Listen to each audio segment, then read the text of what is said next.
Hello guys. Today, what I would like to talk to you about is what does the Bible have to say about addiction or obsession, you can say it that way too.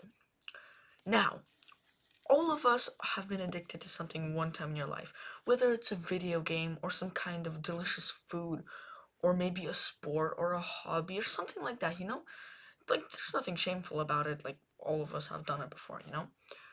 But what does the Bible have to say about it?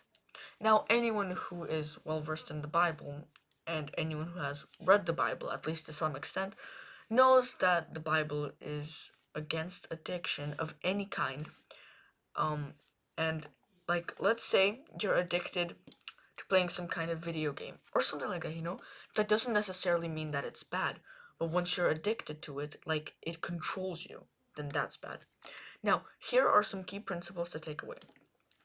The first is temptation and God's provision. The Bible states that God does not allow temptation beyond what can be endured and will always provide a way to escape it, which is very true.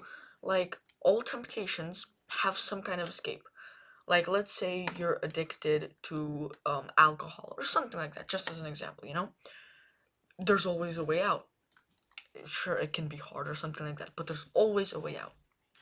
The second thing to take note in is the spiritual battle. Addiction is sometimes described as a spiritual battle, which is also very true. It is a spiritual battle against an adversary, as seen in 1 Peter 5:8, which says, "Your adversary, the devil, prowls around like a roaring lion, seeking someone to devour." The third thing to take away is lack of self-control.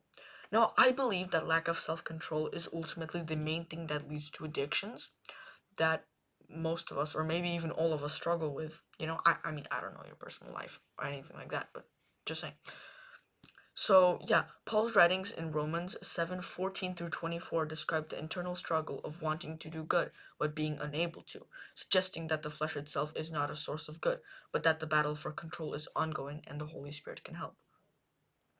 And these are my notes. I'm reading my notes right now that I took while researching this topic.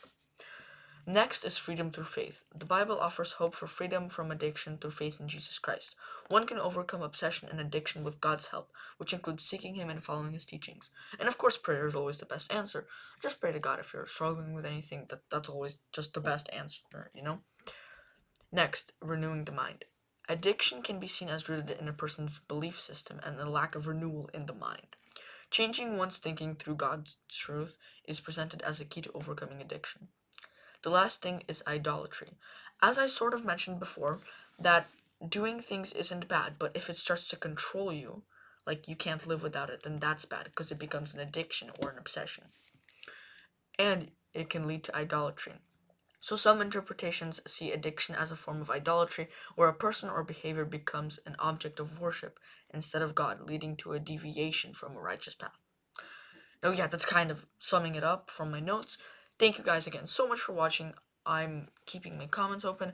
Please comment down below if you have any suggestions or feedback. Always happy to hear about it. Thanks again for watching the video. Don't forget to like and subscribe. Bye.